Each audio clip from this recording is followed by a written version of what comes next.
Okay, so for the longest time, I wanted to talk about Italian strikes, and this is what quiet quitting is actually. So people several months ago, or was it a year ago? I can't even remember. Time is an illusion. Um, so when people were talking about quiet quitting, uh, us, the elderly folk, we were saying how well this has already existed for quite some time, and this is called an Italian strike. I mean, I learned the name fairly recently, but this phenomenon kind of makes sense, right? You come to work, you do what you're supposed to do, you check out. And I have not practiced this before because I used to love my job, in all honesty. I did. Yeah. I was one of the lucky people who actually really found their job fulfilling. But then it all ended, and now I hate my job just like everyone else in the world, just like you're supposed to if you're a good proletarian. But yeah, for me personally, I've been practicing the Italian strike for the past year and a half, approximately, and I hate it with so much passion. And it's just because of my neurodivergencies and the way I am. It's not because an Italian strike is wrong. It actually is brilliant, and I wish more people did it. I wish everybody always did it. But yeah, I can't stand it. I can't stand just doing the bare minimum, just showing up. I'm so bored. I'm so bored. I'm bored out of my mind. I've been trying to read. I've been trying to write. I've been trying to do anything to kind of fill up my time. I just get so much time on my hands, and I know how this sounds to most people. It's like, check your privilege, you. How dare you? And I agree. I agree. I'm like, I have this gift of time all of a sudden, but I can't use it. I can't do anything. I mean, I can't do most of the things I want to do because I just can't focus. So I just wanted to clarify because I don't want this to be completely misconstrued. But at my work, I do have to participate in activities, right? Like I'm not just sitting there all day, but it's just that the things that I have to do are very, very like repetitive and boring to me, and they're not like intellectual at all. And I used to do intellectual labor, and that's my favorite kind of labor. But there is just so much idle time where you just have to be around, like your body, your physical presence is needed. So that is what makes me so. It just like it to me, it's like torture. It's like torture by water. It's like slowly just like hits you in the spot on your head, and it's like, ugh, I just hate it so much. And it's the kind of lazy girl job that I've been hearing about on TikTok several months ago. But yeah, it is not a good job. It's not good for one's mental health. It's not good for one's health. It's so hard to balance out with, healthy activities because you become so drained. You just come home and you're just like a shell of yourself. And of course, all jobs under capitalism are going to be like this, but I just wanted to add that in. So yeah, let's move on with the rest of the video.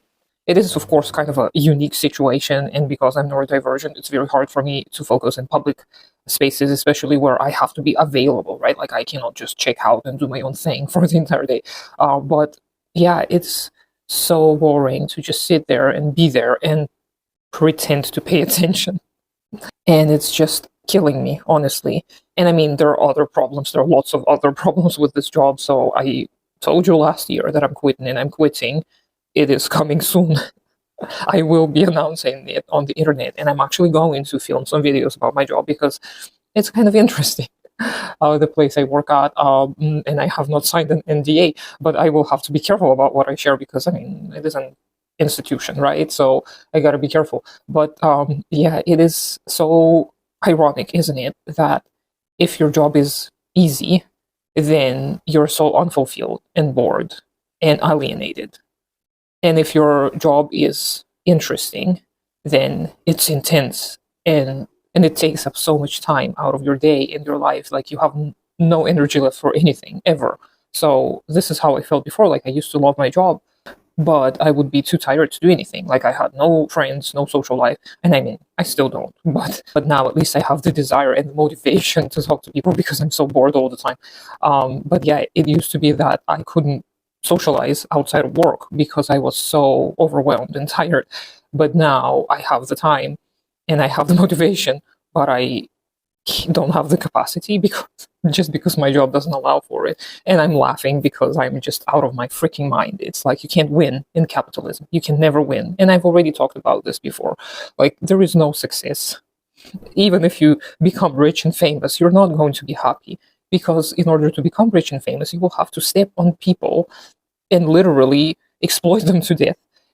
And even then, you won't feel happy, because there will always be more. There will always be people who will look down at you and think that you are below them, etc., etc. So you cannot win if you work a fulfilling job, because it will eat up all your time. You cannot win if you work a boring job that just covers the bills, but you're bored out of your mind and you can't talk to people because you have to sit at your freaking job, or you have to literally exploit people to death. Of course, you can't win trying to chase wealth, because in the process you will lose your humanity, and you will end up bitter and angry and resentful because you didn't get to live your life. Like, I've interacted with a lot of rich people. They're not happy. They're actually one of the unhappiest people I've ever met in my life. So you can't win. And with all the war and all the terrible events unfolding in front of our very own eyes, as we sit here feeling so helpless, don't we just want to run out and start an actual strike? This is what I've always dreamed of. I've actually always dreamed of participating in a strike, in an actual strike. That's like my ultimate dream. But I've looked at the laws locally, and because our union members are not very active, yeah, we can't strike. But I wish I could strike. This is like my dream, because strikes actually do things, like protests and demonstrations. They're like, well, okay, bring in awareness, get to know people to organize with later. But with strikes are an actual weapon, and they're legal. So I really love the idea of it, and especially general strikes. Oh, whenever I see those massive strikes being planned in the US and Europe, all over the world, like in India the other year, there was this massive farmer strike. Whenever I see this, my heart just flutters, and I'm like, is it it? Is it it? But unfortunately, so far it hasn't been it. So yeah, so this is just my vent for today. Thanks for listening to me. Let me know what kind of job you have, because I know those options that I mentioned are not the only ones. There are plenty of other options. There are lots of combos and in-betweens. And I hope you have a good day, and I'll talk to you later.